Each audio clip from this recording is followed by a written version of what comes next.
Foi destaque na semana fim da decisão do Tribunal Constitucional que anulou o Congresso da UNITA, que elegeu Adalberto Costa Júnior como presidente do Partido do Galo Negro. Com a nulidade do 13º Congresso Ordinário de 2019, Isaías Samakuva voltou à presidência da UNITA. O acórdão do Tribunal Constitucional que anula o 13º Congresso da UNITA fundamenta que para essa decisão concorreram vários fatores, todos eles ligados à ineligibilidade do candidato vencedor daquele pleito, Adalberto Costa Júnior, que segundo o Tribunal teria agido de forma dolosa ao ter mentido ao Comitê Permanente da UNITA sobre a sua nacionalidade portuguesa. O Tribunal considera ainda que as atas 46, 50 e 51/2019 sobre o Congresso constituem elementos demonstrativos que tornam nulo todo o processo da candidatura de Adalberto Costa Júnior e que foram praticados atos que ferem de nulidade não só a candidatura, mas todo o processo eleitoral. Nesta sexta-feira, o Partido do Galo Negro reagiu ao acórdão do Tribunal Constitucional, com Adalberto Costa Júnior a negar qualquer violação aos estatutos e à lei.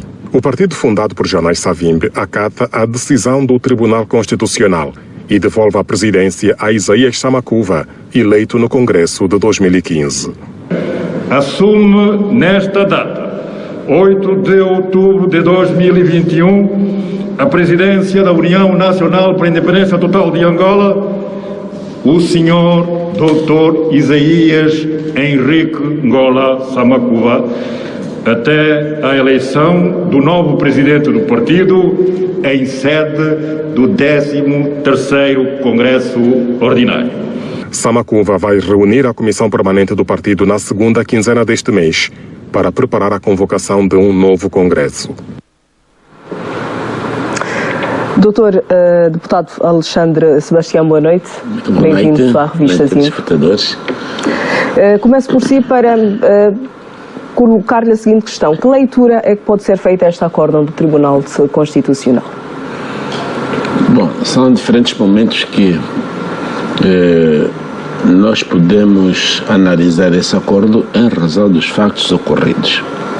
Primeiro é que este mesmo Congresso foi validado pelo Tribunal Constitucional. Se foi validado pelo Tribunal Constitucional, de modo algum podia-se esperar mais uma avaliação do mesmo Congresso e tomar uma decisão diferente da primeira. Porque entendemos que um caso não pode obedecer ou ser sujeito a dois julgamentos e de decisões diferentes.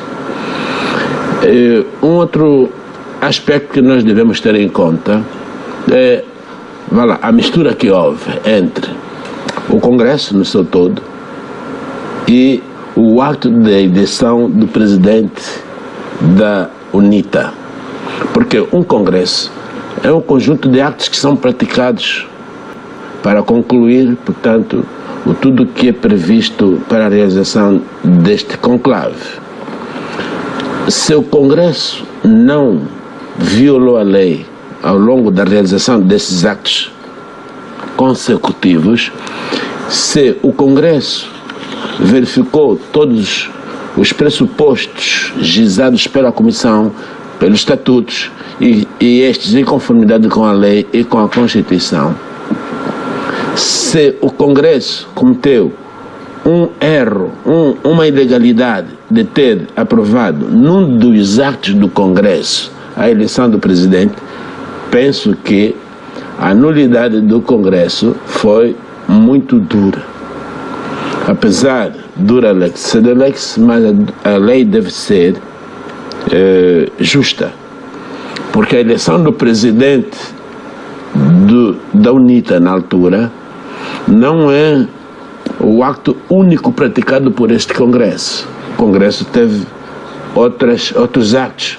A eleição da sua comissão, o tal Comitê Central, a eleição de outros órgãos do Congresso. Agora, do presidente, se há problemas do presidente, entendo que o acórdão do Tribunal Constitucional devia limitar-se à anulação de um dos atos do Congresso, não o Congresso no seu todo. Mesmo assim, a anulação da eleição do presidente eleito nesse Congresso, entendo que seria necessário fazer um estudo muito mais profundo em relação à binacionalidade ou a dupla nacionalidade do engenheiro. O que a lei portuguesa diz? O que a lei da nacionalidade portuguesa estabelece? Portanto, essa lei da nacionalidade portuguesa sofreu várias alterações, mas estava a procurar entender melhor a lei da nacionalidade portuguesa. Eles fizeram a última revisão no ano 2020. Eles tiveram a lei orgânica número 2/2020, que atualiza, que faz, portanto, emendas pontuais na lei eleitoral. E eles determinam que, a dado momento, a nacionalidade, aqueles que têm dupla nacionalidade e queiram, portanto, renunciar a essa nacionalidade, não quiser ser mais português, com a declaração ou com a interposição de um requerimento para deixar de ser português, tem validade e, consequentemente, os seus efeitos é imediatamente produzido. Agora, resta saber quando é que deu entrada. O problema é quando é que deu entrada nos registros centrais de Portugal. Pelos dados que busquei do acórdão, dão conta que deu-se entrada muito antes da realização do próprio Congresso. A certidão foi a posterior, mas não é com a certidão que se certifica a renúncia da nacionalidade, mas sim, nos termos da lei portuguesa, o momento da prática do ato de renúncia. Portanto, a solicitação, no caso, não é? Assim, podemos dizer que, de facto, quando o engenheiro Adalberto foi eleito, já não tinha nacionalidade portuguesa, porque já havia dado entrada do requerimento da sua renúncia. Por conseguinte, nem o Congresso no seu todo, nem o engenheiro não merecia ser, portanto, anulado o acto praticado pelo Congresso. E vale dizer que, no ponto de vista político, a UNITA demonstrou maturidade. Demonstrou maturidade porque seguiram a máxima da obrigatoriedade do cumprimento das leis ditadas pelos tribunais.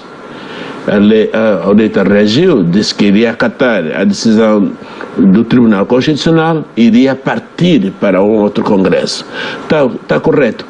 Foi muito bom, não só para a UNITA, para manter a estabilidade, para nós angolanos, para mantermos a estabilidade nacional, a estabilidade do nosso processo antes das eleições gerais, e também encorajar os investidores não temerem a estabilidade do país, porque isso tem grandes repercussões. Se não tomassem essa medida, talvez houvesse mais convulsões, e isto é que a nação angolana não pretende que de facto haja maior serenidade, que foi apelado, e haja, portanto, uma maior compreensão e repor de imediato, em função da vontade da UNITA, aquilo que o Tribunal recomendou, a realização do novo Congresso, que não é algo estranho, é imediato. Se eles quiserem, reconduzem o seu candidato e, portanto, basta para nós essa tranquilidade que a UNITA demonstrou. Já volto a si, que há outras questões que vamos continuar a abordar à volta deste assunto. Dr. Balixionga, quero ouvi-lo também, e a questão que lhe coloco é exatamente a mesma que coloquei ao deputado Alexandre. Que leitura é que faz do acórdão do Tribunal Constitucional? Bem, eu faço uma leitura diferente. Aliás, estamos a falar de um documento com mais de 60 páginas e, portanto, um documento que até exige uma leitura aturada, mas também estamos a falar de um processo em si com mais de 600 páginas. Bem, e aqui duas questões. A primeira da suposta validação inicial do processo do Congresso pelo Tribunal Constitucional. O que é que diz e suposta, depois já vou explicar, porque o que é que acontece? E o Tribunal Constitucional, no acórdão, faz esse esclarecimento pontual. Eu posso dizer que isso pode ser consultado nas páginas, a partir da página 31 à página 33, no ponto 4, e o que o Tribunal faz? Num primeiro momento, depois de terminado o Congresso e eleito o Presidente, o Tribunal faz a anotação e registro de todo o processo. E o que é anotação e registro de todo o processo? É a recepção de todos os elementos, nomeadamente os órgãos singulares e colegiais, as atas, toda a documentação inerente ao Congresso. Exatamente para tornar público, até porque é de interesse público, porque até isso é publicado em Diário da República, para tornar público que daquela data em diante o Partido X, e no caso o Partido UNITA, tem o presidente que se chama, tem o nome no caso Adalberto Costa Júnior, e os outros órgãos colegiais e os órgãos singulares de direção. Permita-me terminar. Permita-me só terminar. É reconhecimento. Permita-me só terminar. Permita-me terminar, porque assim também vai ser mais fácil. Há essa anotação. O Tribunal Constitucional, em sede de jurisdição em relação aos partidos políticos, obedece o princípio da intervenção mínima. E o que esse princípio diz? Em princípio, o Tribunal aprecia questões da democraticidade do processo. Mas intervenção mínima... O que acontece, faz a apreciação da intervenção, faz a apreciação da democraticidade dos processos, mas isso está lá escrito. O que acontece? Aliás, não é a primeira vez que acontece a anulação de um Congresso. Pois, não é a primeira vez. A FNLA já tem experiência, mesmo assim terá havido anotação. O que nós precisamos perceber é adentrar o acórdão e verificar o que aconteceu depois. É que depois há militantes da UNITA. Mas não há, doutor, desculpa, mas não há esses momentos. Eu vivencio esses processos. Sim, mas... A aferição e anotação de um Congresso significa, portanto, a validação do Congresso. Sim, mas essa validação... Aferição e anotação. Sim, mas nesse caso, deputado, nós estamos a discutir um assunto que o acórdão não levanta e explica muito bem. Ou seja, o Tribunal, na presença de uma ação intentada por militantes, tem de apreciar. E é o que o Tribunal fez. E olhando para os factos, e aqui é preciso dizer, tanto a contestação do Partido UNITA, como os requerentes, e até porque o Tribunal fez um esforço até de contactar Portugal para de facto verificar, aliás, não se justificava então se o pedido, e bastava esse pedido para que a renúncia se verificasse, não se justificava então que o Comitê Permanente condicionasse a candidatura e o apuramento e dissesse que pode apresentar o documento que comprova a renúncia até 3 dias. Não se justificava. E mais, não se justificavam, e aqui essas adições e extratos constam do acórdão, não se justificava a discussão que foi realizada e a solução que foi encontrada. Pergunto eu, não tendo havido irregularidade nenhuma, por que a candidatura de Adalberto Costa Júnior ficou aceite condicionada? Por quê? Houve sim uma justificação, e a justificação que a UNITA faz é que esse condicionamento foi tomado por um órgão competente para o fazer, que é no caso o Comitê Permanente, se não me falha a memória. Então estamos a dizer que aqui um elemento de facto que internamente foi entendido havendo competência para resolver o assunto daquela maneira, porque senão não se justificava. Está bem, desculpa, está bem, mas meu caro, vamos nos cingir na lei. Esse condicionamento da Comissão Permanente ou de que órgão da UNITA, isso é uma questão interna, certo? Conforma-se com os seus estatutos e o regulamento eleitoral. Nós vamos ver aqui a questão de lei. Nós, inclusive, o doutor fez referência disso, recorremos à própria lei, a lei da nacionalidade portuguesa. Sim. O que ela determina? Determina no seu artigo 8º que basta o cidadão o cidadão português que tenha uma outra nacionalidade requerer aos serviços centrais de registro a sua renúncia da nacionalidade, começa aí a reproduzir os efeitos desejados. Eu tive cuidado de ver isso. Se ele introduziu o seu requerimento antes da realização do Congresso, significa dizer que, ab início do ato da eleição, ele deixou de ser português. Perfeito. Agora, nós não sabemos por que razão aqui há essa conexão da sua anulação pelo facto de não ter apresentado o documento. A condição que foi colocada foi porque havia dúvida. É de facto renunciou à nacionalidade ou não? Lá dentro. Sim, mas essa dúvida decorre de quê? Porque tinha nacionalidade portuguesa. Exatamente. E foi levantada a questão da nacionalidade. E como é que se dirime a dúvida? Com a aprovação do registro aos serviços centrais. Aí é que está. Significa que para que publicamente seja conhecido, algum documento tem de ser apresentado. Pois, mas diz o acórdão que depois apresentou tal certidão. Exatamente. Do registro, depois apresentou. Quer dizer que a dúvida que pairava na comissão foi dissipada. Mas pelo menos, por que havia essa dúvida se bastando ler a lei portuguesa consumava-se? Por que há essa dúvida? Se havia a certeza que ele deu entrada do pedido de renúncia, da declaração, ele fez essa declaração. A minha pergunta é por que há essa dúvida? Aliás, trata-se de um militante. Por que há essa dúvida? Exato, porque essa questão é mesmo levantada internamente. Correto. Essa questão é mesmo discutida. E foi bem levantado. Aliás, o acórdão até faz referência que houve mesmo uma discussão, inclusive essas questões foram levadas à votação. É uma questão muito séria. Exatamente. É uma questão muito séria. Logo, não podemos aqui dizer, podemos discutir se o tribunal devia ter devia ter decidido aquele limite. Agora, não podemos discutir e tentar distorcer o facto, porque esse é um facto e foi discutido internamente.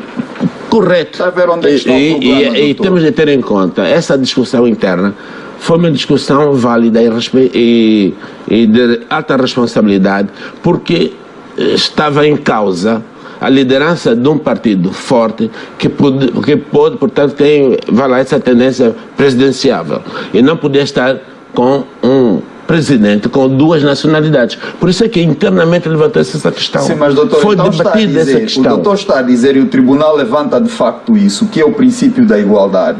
Nós estamos a falar de 5 candidatos à presidência da UNITA e neste caso que está a levantar, permita-me então fazer a questão, quer dizer, os militantes da UNITA entenderam simplesmente que o partido UNITA só seria forte com a de Alberto Costa Júnior, porque estavam 3 candidaturas apuradas praticamente com os requisitos, ou seja, foi a candidatura de Alberto Costa Júnior e a candidatura dos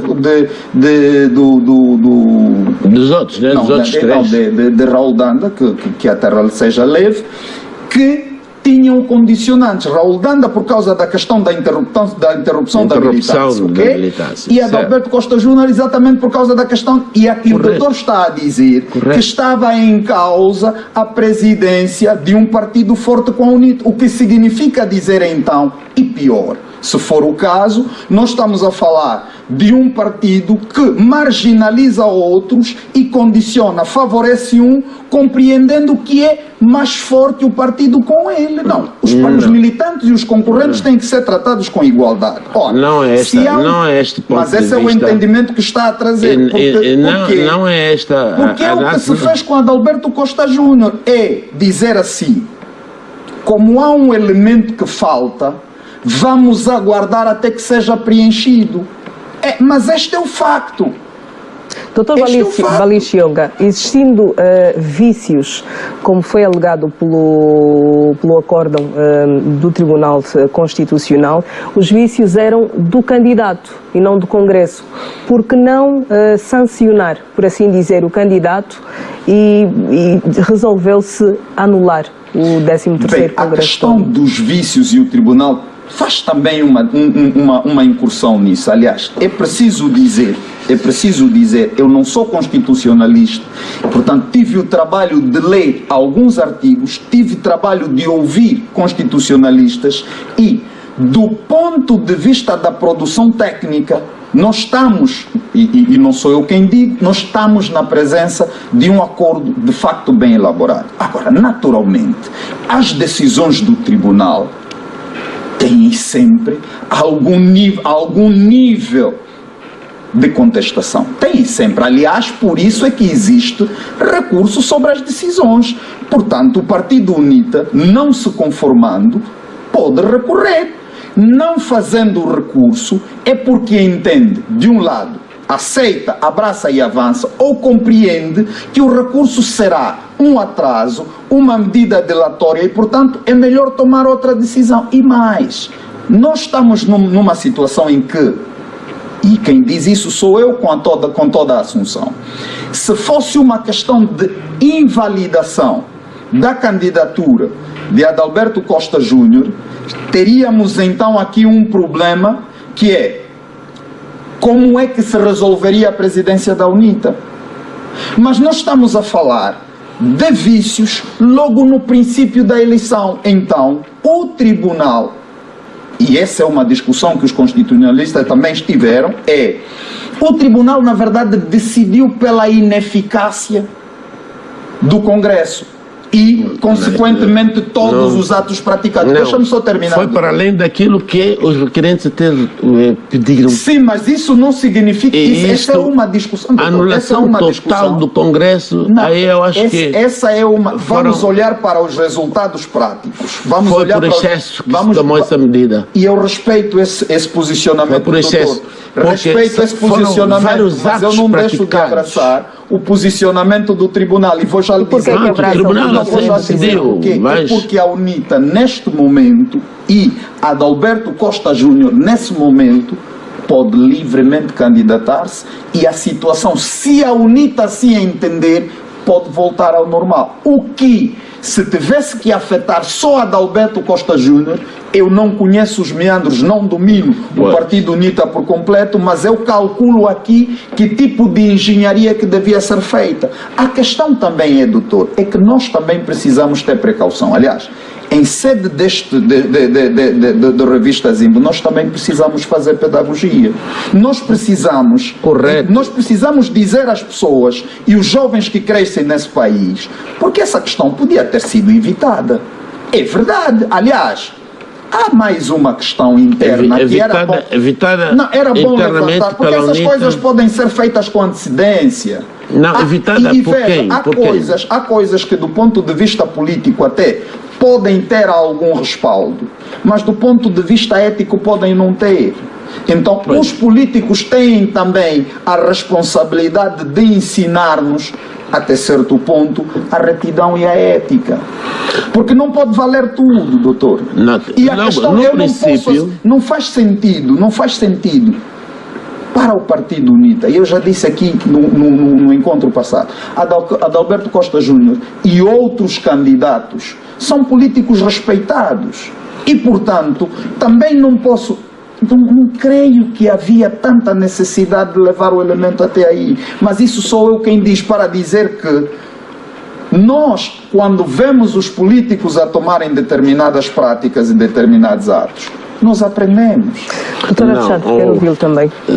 Não, o grande problema, o problema que eu coloco é o facto de se estender a UNITA no seu todo com um ato. Qual era a sugestão do doutor? Se estivesse na condição tribunal, como decidiria? Não, como decidiria?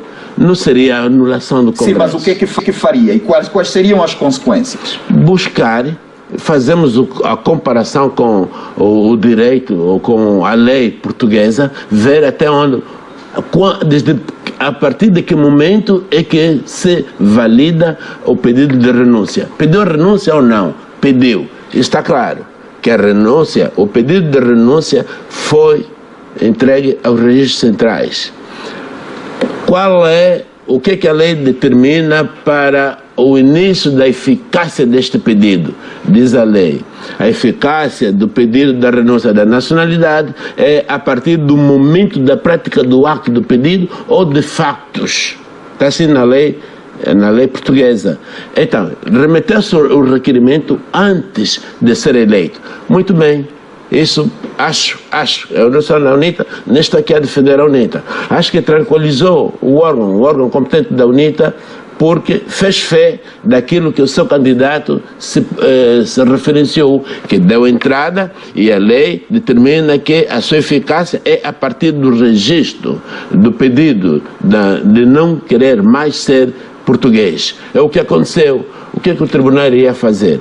Esse requerimento que foi interposto, naturalmente, não estou aqui, não vi o requerimento, desde quando é que entrou esse requerimento, quanto tempo faz desde a entrada desse requerimento, iria buscar nas atas quais foram as reclamações, os incidentes surgidos ao longo do processo eleitoral. Não. Houve reclamações dos congressistas? Não. Então como é que surge no tribunal? Vão, talvez à margem, apresentar, portanto, este requerimento de impugnação. Note, o que é que eles pediram? A impugnação da eleição do presidente Adalberto de Costa Júnior. O que cairia em saco roto na medida em que o senhor Adalberto da Costa Júnior interpôs o seu requerimento antes de ser eleito como presidente da UNITA. Logo, anular-se-ia o requerimento feito pelos cidadãos que nem sequer manifestaram no momento da realização do ato. Nesse caso, qual seria a consequência, doutor? Porque o doutor está a dizer que a medida do tribunal foi excessiva. O meu entendimento é que o tribunal devia fazer alguma coisa, mas foi excessiva anular o Congresso que queria fazer. Certo, onde eu digo o excesso, onde eu acho, pessoalmente, que houve um excesso, posso mesmo dizer, pecou-se por excesso, em estender a anulação até, portanto, o próprio partido, a UNITA. Então ficava restrito à candidatura tudo que foi feito, todos os atos praticados do Congresso foram anulados pelo Tribunal, quando, de facto, só estava em causa a eleição de Adalberto Costa Júnior. O certo, Sr. Deputado, é que agora Isaías Samacuva volta a assumir a liderança da UNITA. Sim, mas outro. O Tribunal indicou quem deve ser o presidente da UNITA. Prezado deputado, não pode fazer essa leitura. Não, deixa-me fazer a minha leitura. Não, mas não deve fazer essa leitura. Não. Que é que a leitura é minha. Não. É consequência. Espera, Sr. Deputado, terminar, por favor. Em consequência da anulação do Congresso, que o Tribunal levou a cabo, disse a UNITA, olha, quem deve ser o presidente a partir de hoje tem que ser Samacuva, em razão o repescamento daqueles que foi, portanto, a direção da UNITA antes da realização do 13º Congresso. Parece ter terem respeitado a foice em seara alheia. É a UNITA que decide quem pode ser presidente. Pode ser que a UNITA criaria, porventura, uma comissão para conduzir esse processo de transição até a realização do Congresso. Podia encontrar uma outra modalidade para sair, desembaraçar-se deste marasmo. Mas não, o Tribunal já decidiu. Quem fica